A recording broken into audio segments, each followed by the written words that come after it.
बोलो श्री कृष्ण भगवान की जय। गीता माता की जय। गीता अध्यारणो श्री अर्जुनो वाच। अर्जुन श्री कृष्ण भगवान के प्रश्न तो करे त हे ऋषिकेश। श्री कृष्ण भगवान के श्री दैत जे मारण वारा हे प्रभु मां तो का संन्यास त्याग जो मतलब ॿुधण थो घुरां जो। संन्यास छाखे चइजे ऐं त्याग छाखे चइजे, हे प्रभु नहींअ जो उत्तर जुदा जुदा करे चओ। अर्जुन जी वेनती मञी करे श्री कृष्ण भगवान चवणु लॻो, हे अर्जुन हिन संसार जूं मिड़ई आशूं मेदू छॾे मुंहिंजे कंवल मुख में ख़्यालु रख। नईअ खे संन्यास चवंदा आहिनि। मुंहिंजे सुमरण खां सवाइ ॿी का आश उमेद दिलि में न धरिजे। इन्हीअ खे त्याग चवंदा आहिनि। हे अर्जुन उहो संन्यास ऐं त्याग मां तोखे पंहिंजे मत मूजब चयो आहे। हाणे ॿियनि शास्त्रनि जो मत ॿुध। हिकिड़ा त शास्त्र ईअं था चवनि, जहिड़ी तरह बुछड़ा कम छॾणु घुरिजनि, बुछड़नि कर्मनि जो फल दुख आहे ऐं चङनि कर्मनि जो फल सुख आहे। चङा कर्म जिए सोन जूं कड़ियूं, बुछड़ा कर्म तीअं लोह जूं कड़ियूं पेरनि में आहिनि। तंहिं करे चङा कर्म ऐं बुछड़ा कर्म ॿई बंधननि जे फांसी विझंदड़ आहिनि।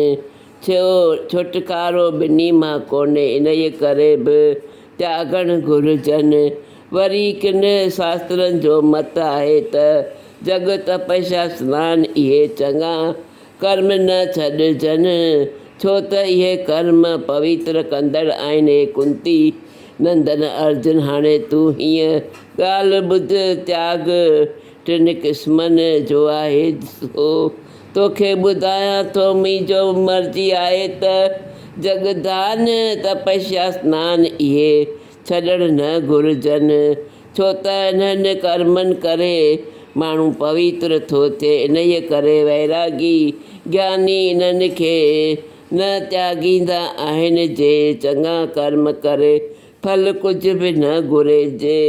अज्ञान करे आलस करे चङा कर्म छॾे चवे छा फल थींदो जो माया जे मोह में चङा कर्म छॾे ॾींदो। तंहिंखे तामसी त्याग चवंदा आहिनि। जेकर देह खे दुख पहुचाइण करे चङा कर्म न कंदा आहिनि, चवंदा आहिनि त सनानु करे सी थो थिए ऐं भॼन तप छा करण करे बीमारी थी थिए। अहिड़ीअ तरह जेको चङा कर्म छॾे ॾींदो तंहिंखे राजसी त्याग चवंदा आहिनि। तंहिंखे फल कुझु बि न थींदो। जेको हिन तरह चङा कर्म सम्झी चवंदो त मूंखे ब्राह्मण क्षत्रिय मानुष जनम मुश्किल मिलण वारो आहे, तंहिं करे सत्य कर्म ज़रूरु कंदो ऐं फल कुझु बि न घुरंदो। तंहिंखे सात्विकी त्याग चवंदा आहिनि। हे अर्जुन चङा वैरागवान पुरुष चङे कर्म जी निंदा बि कंदा आहिनि। पाण चङनि कर्मनि खे कंदा आहिनि ऐं फल कुझु बि न घुरंदा आहिनि। हे अर्जुन इन्हनि जी ॿुधी निर्मल थींदी आहे। निर्मल ॿुधीअ करे ज्ञान पैदा थींदो आहे। जॾहिं मुंहिंजो महिमा जो ज्ञान थियो तॾहिं संसार जे बंधननि खां छुटी मुक्ति थींदो आहे। तंहिं करे हे अर्जुन चङनि कर्मनि जो त्याग न कर। जहेड़ीअ तरह ॾाकण जी रस्ते महल मथे चढ़िजे, तीअं सतकर्म मुक्तिअ जी पोड़ी ॾाकण आहिनि ऐं जेतिरा देहदारी आहिनि तिन में अहिड़ी ताक़त न आहे जो सतकर्म त्यागे हे अर्जुन। जॾहिं पिता जो बीर्ज करे माता जे पेट में ही जीव आयो, तंहिं ॾींहं खां वठी मरण जे ॾींहं ताईं न कर्म खां परे हे जीव त्यागी आहे। हे अर्जुन, ही जीव कॾहिं कर्म खां परे थींदो आहे सो ॿुध। चङा कर्म करे ही जीव मूंखे अर्पण करे फल न घुरे तॾहिं त्यागी थींदो आहे। हाणे ॿियो ॿुध, नित कर्मनि करण करे टिनि क़िस्मनि जो फल थींदो आहे सो ॿुध।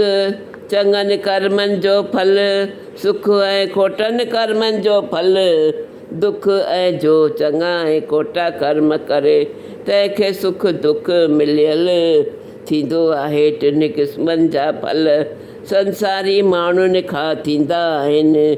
जे संसार खे त्यागे मुंहं खे मुंहिंजे चरण कमल में शरण आयो आहिनि तंहिंखे कोई दुख वेझो न ईंदो। हाणे अर्जुन ॿियो ॿुध, जेतिरा कर्म मनुष्य खां थींदा आहिनि ऐं चङा ऐं खोटा से सभु इंद्रियुनि जे मन करे थींदा आहिनि। हे अर्जुन आहिनि, हे आत्मा कहिड़ो आहे?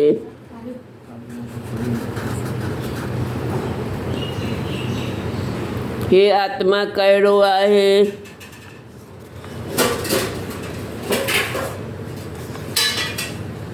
अकर्तो याने करण खां परे हर कोई केवल निर्मल आहे। ही अर्जुन जो जातो आहे ऐं जिन जी निर्मल बुद्धि आहे सो आत्मा खे ॼाणंदो आहे। अज्ञानी जो मत करे अंधो आहे सो आत्मा खे ॾिसी न सघंदो आहे। अर्जुन, जंहिंखे अहिड़ी बुद्धि आहे सो जो मां आत्मा आहियां, अकर्तो याने कुझु न कंदो आहियां। जो चङा ऐं खोटा कर्म थींदा आहिनि से देह इंद्रिय मन खां थींदा आहिनि। जंहिंजी अहिड़ी बुद्धि आहे सो सभिनी लोकनि खे मारे तॾहिं बि तंहिंखे पाप न आहे ऐं न कंहिं कर्म जो बंधन आहे। हाणे अर्जुन टिनि क़िस्मनि जा ज्ञान कर्म ऐं कर्ता जुदा जुदा ॿुध। पहिरियों सात्विकी ज्ञान ॿुध। ज्ञान करे कई अविनाशी ॾिसण में थो अचे, तंहिंखे सभ में व्यापक ॼाणी सभिनी सां हिकु जहिड़ो ई थी थो वर्ते। दुख कंहिंखे न थिए ऐं सभ जो सुखदाई थिए, उहो सात्विकी ज्ञान चवंदा आहिनि। ज्ञान खां सवाइ अखियुनि वारे जो हुजे पाण खे ॿियो कुझु ॿिए खे ॿियो कुझु। हे तुंहिंजो आहे, ही मुंहिंजो आहे, इन ई रीति जुदा जुदा ॿियाई रखे सो राजसी त्याग चवंदा आहिनि। हे अर्जुन, ज्ञान करे सभु कोई खोटो नज़र अचे, सभ सां द्वैत भाव रखे सो तामसी ज्ञान चवंदा आहिनि। हाणे अर्जुन कर्म ॿुध। जो हिन तरह कर्म कजनि जो ही कर्म करण मूंखे जोग आहिनि, तंहिंजो फल कुझु न घुरे उहो सात्विकी कर्म चइजे। जंहिं कर्म करे फल जी इच्छा करे ऐं अहंकार सां चवे जो ही कर्म मां कयो ऐं जंहिं कर्म सां जंजाल घणो थिए सो उहो कर्म राजसी चइजे। ऐं जंहिं कर्म जे बंधननि में ॿधल हुजे, जीव खे दुखाए दातू करे कर्मनि करण करे पंहिंजे बल जो वॾाई करे माया जे मोह में थी कर्म करे सो तामसी कर्म चइजे हाणे। कर्मनि जो करतो ॿुध जोग दान मोह श्राद्ध ख्याउ इहे सभु चङा कर्म आहिनि। तंहिंखे करे फल जी इच्छा न करे अहंकार खां परे थिए चवे मुंहिंजो कुझु बि न आहे सभु परमेश्वर जो आहे। उधम न करे सूत तो ई थी ईअं बि न चवे ही कर्म मुंहिंजो पूरो तेजो। कुझु कार्ज बिगड़ी पवे त क्रोध न करे जे कार्ज पूरो थिए त प्रसन्न न थिए। छा सम्झे सभु कुझु ईश्वर जो आहे हर्ष शोक खां रहित थिए। जेकी ईश्वर जे इच्छा सां अची मिले सो भोजन करे खाए इन्हीअ खे सात्विकी करतो चइजे हाणे। राजसी करतो ॿुध जिन खे दुखाइण में जंहिंजो स्वभाव अपवित्र हुजे शोक करे तंहिंसां जुड़ी जोग करे तंहिंजे फल खाइण जी इच्छा करे जो माण्हू मुंहिंजे वाह वाह चवंदा घर मूं जो धन ख़र्चे वरी उहो शोक करे उहो राजसी करतो चइजे हाणे। तामसी करतो ॿुध शास्त्र जे मतिलब खे न सम्झे यज्ञ दान तपस्या स्नान कीअं कजे तंहिंखे मथो न टेकजे। वॾो मूर्ख झगड़ालू स्वभाव जा लड़ी शोखी ॾेखारे उहो तामसी करतो चइजे हाणे। टिनि प्रकारनि जा करता ॿुध निश्चो जुदा जुदा ॿुध जंहिं विधीअ करे गृहस्थ में सुखी रहे। छहनि कर्मनि खे चङो ॼाणे खोटनि कर्मनि खे खोटो ॼाणे ऐं जीव बि सम्झे त हिन ॻाल्हि करे मुक्ति ऐं हिन ॻाल्हि करे बंधन थींदो। जंहिं ॿुधी अविचार करे धर्म खे अधर्म ॼाणे बुरे खे भलो ॼाणे हिक जो ॿियो ॼाणे उहो राजसी ॿुद्धीअ जा लक्षण आहिनि। जंहिं ॿुद्धीअ करे धर्म खे पाप ॼाणे ऐं जीव हत्या करे तंहिंखे पुण्य ॼाणे जो ई हे ॿकरो भरंदो त पुट थींदो।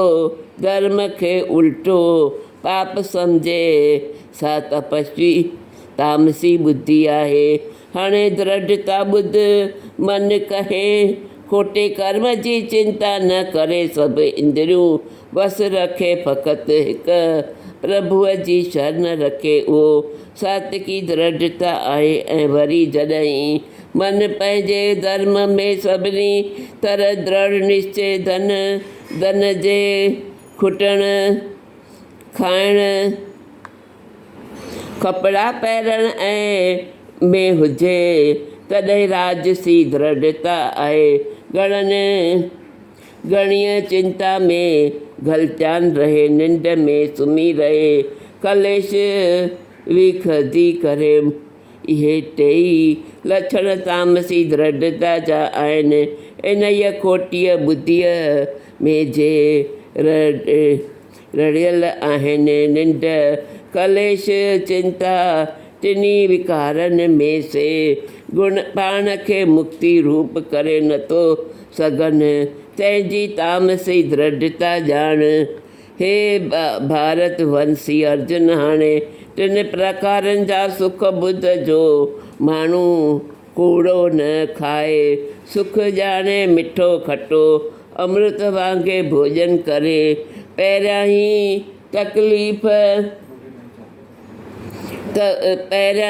तकलीफ़ वठी तप साधना करे राजा थी फल पाए उहो सात्विकी सुख चइजे। हाणे राजसी सुख ॿुध पहिरियां ई इंद्रियुनि जे सुख ज़ाहिर करे पोइ ॿिए फल खाए वो राजसी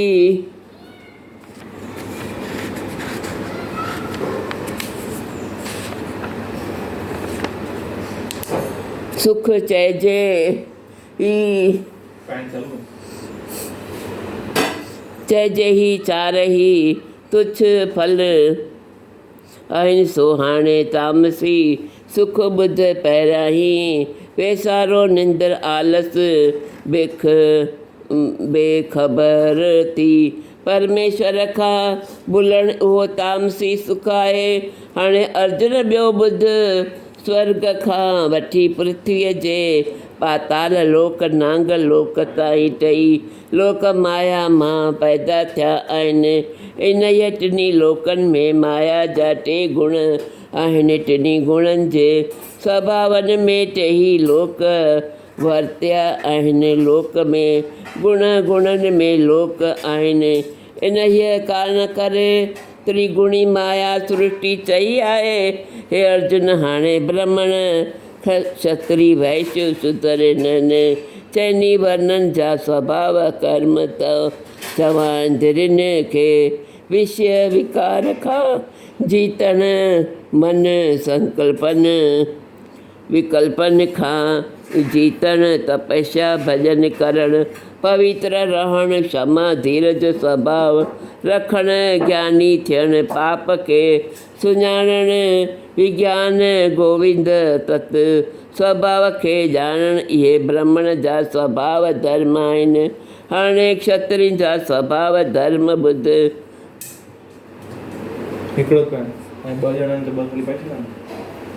सूरज मां बलवान वेद तेज वारा राजा जे युद्ध जे मैदान में न भॼण सियाणा धर्मी पाण खे ईश्वर ठाकुर मुड़ न ॼाणण परमेश्वर ईश्वर में श्रद्धा रखे इहे स्वभाव क्षत्रिय जा आहिनि। हाणे वैष्णव जा स्वभाव धर्म ॿुध। खेती वणज वापार ऐं गांइ जी शेवा करण इहे वैष्णव जा स्वभाव धर्म आहिनि। हाणे शूद्रनि जा स्वभाव ॿुध। टिनी वर्णनि जी शेवा करण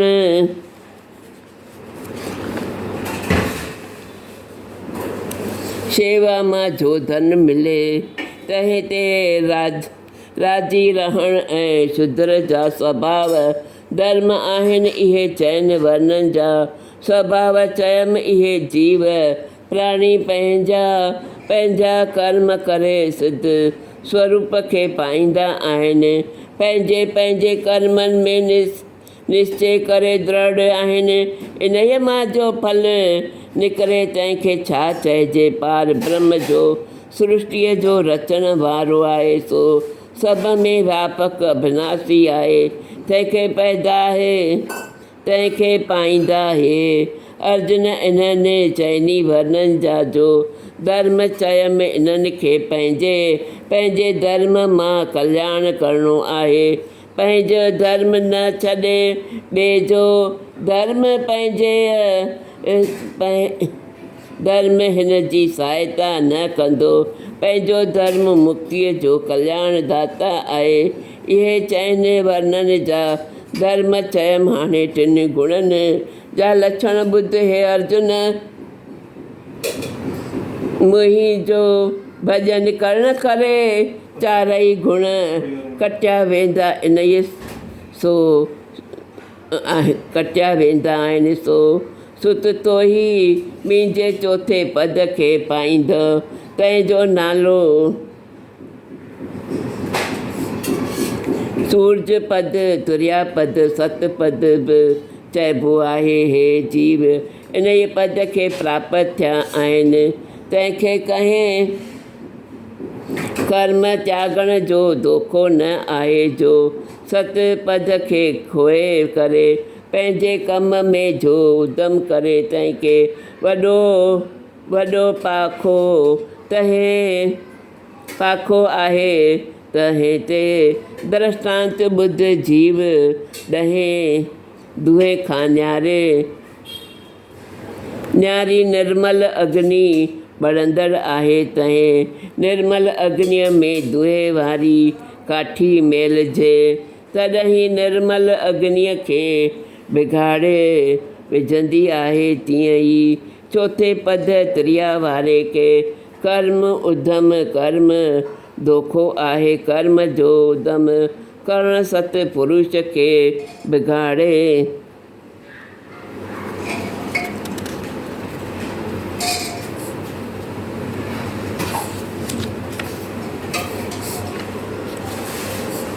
छॾींदो आहे इन ई तरह त्रिया पद